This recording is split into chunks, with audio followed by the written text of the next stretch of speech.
Dr. Hazari. My name is Aaliyah Blackwell, and I'm in your African American Psychology class, AAS 325. And today I'm doing my controversy assignment, and we're going to focus on police brutality. Police brutality is an issue that has reared its head once again in African American community.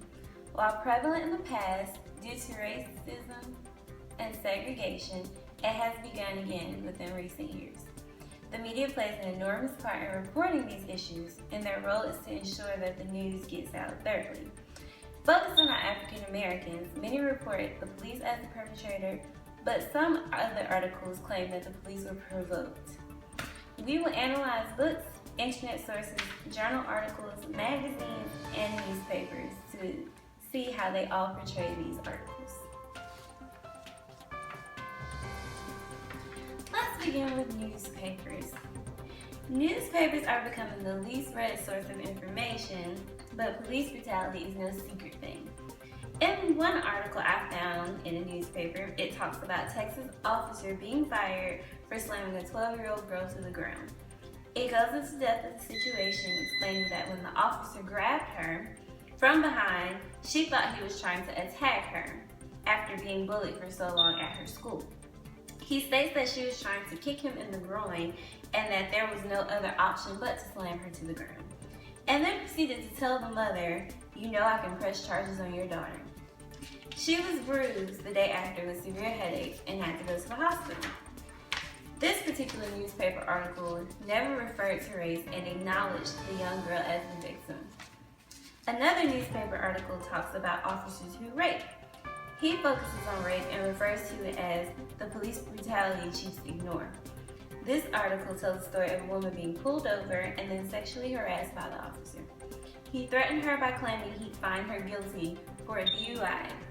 Controversially, her lawyer instructed her to begin communication with this cop in order to begin a paper trail for a lawsuit, but this actually put her in more harm.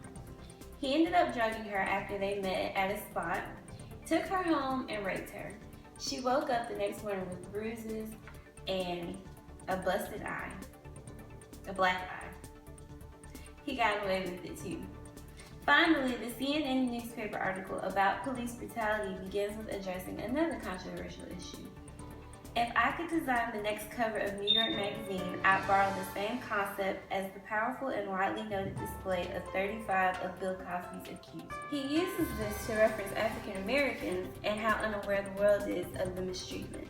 He accuses the criminal justice system of not doing enough and states that without social media, we wouldn't really know about any of these instances. Magazines are another way for the media to communicate. There are many different types of magazines, such as fashion magazines, hair magazines, political magazines, and many others. One thing that they all have in common is that they all seem to touch on the latest issues. Since police brutality has become a trending topic, it appears in many unlikely magazines as well as likely ones. News consumption is driven by the moment. Whatever is going on today, or in an increasingly Twitter-led news cycle, whatever is going on right now will inevitably loom larger than the events of last week or last year. In this article, she proceeds to give a timeline of events happening in different areas of the U.S. that relates to police brutality, such as the increase of shooting in Pennsylvania, the Tamir Rice situation, money offering in Chicago because of the sufferings, and many other things. Vanity Fair magazine touched on the controversial topics itself, such as the Black Lives Matter movement and racism of the past. He does as the other magazine article does by touching on the recent events and the victims of police brutality. Here we are 46 years later, deep in the second term of the country's first African American president, and for all of the country's racial progress, the killings of black men and boys by police officers having dwindled into a few grievous road cop incidents. They've appeared to accelerate and hemorrhage into a Rorschach blot of blood pools. Scholarly journals. Scholarly journals are some of the best ways to find information, and a lot of the time to also learn the techniques of finding this information. In one article, a group of Black medical students explained why they felt the need to become a part of the Black Lives Matter movement. Medicine is not immune to the racism that pervades our education, housing, employment, and criminal justice systems.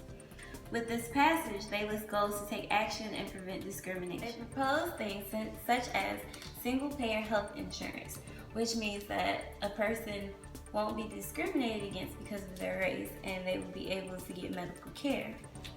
Another thing that they propose is recruitment, retention, and promotion policies for people of color. The next scholarly journal article gives explanation as to why police target Black males and what makes it considered a justifiable homicide. Currently, the discipline of public health has not applied an intersectional approach that investigates the intersection of race and gender to understanding police behaviors that lead to justifiable homicides for Black males. This study is to give an understanding from both sides as to how we as a community can prevent more deaths. Related to the subject, another study provides insight on how to collect reliable police shooting data. Many of these incidents end with appearing to be a he said, she said situation, given that one person can no longer speak and the other is trying to cover their own tracks. According to this research, many do not collect data on the circumstances surrounding the injury, particularly police-involved shootings. Lower-income households are more subject to police brutality as well. The Washington Post revealed that between 1990 and 2000, Prince George's police shot and killed more citizens per officer than any of the 50 largest city and county law enforcement agencies in the country, 84% of whom were Black. However, resistance to police brutality caused even more fatalities. In 2000, the Department of Justice became authorized to enact policy reforms, but since the termination of this oversight, killings have rocketed. While many are opposed to them continuing to oversee, there is obviously a correlation as to why this is needed.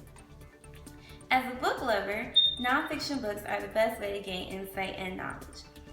In Brotherhood of Corruption, a former cop tells shocking truths about abuses of power within the city's police department.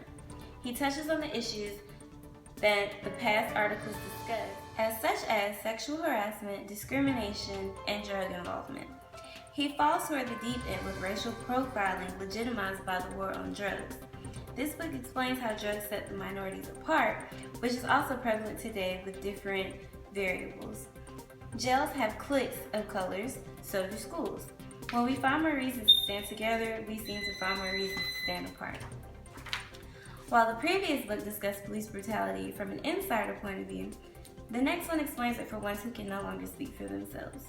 Some are witnesses, some suspect guilt of African Americans for our fallen family. They tell the stories of what they have seen and experienced of brutality while explaining the effects on the community. Books tell multiple stories and cover all aspects of police brutality, whether it's defending the police or the victims. Internet sources are the easiest to uncover. When it comes to learning, looking, or awareness, Google has become the almighty.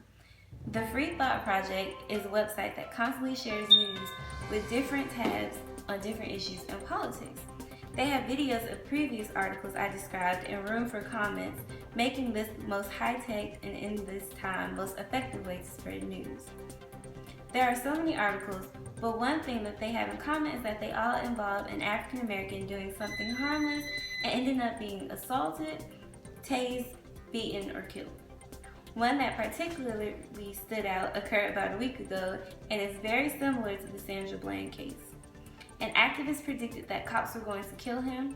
Next thing you knew, he was later found, stabbed to death, and burned. It was ruled a suicide. While all of these sources address the matter at hand, they all address it differently. Every source, aside from the peer-reviewed journals, was written by one person, while the peer-reviewed articles had at least two. Newspaper articles, magazines, and the internet source prioritized spreading awareness of the situation and posing accusations. They made it clear that a change has to be made, and they stated the reasons as to why. Academic journals prioritized on the how and why of the situation. They gave steps to take to fix it, and what caused things to be the way they are now and how to prevent those.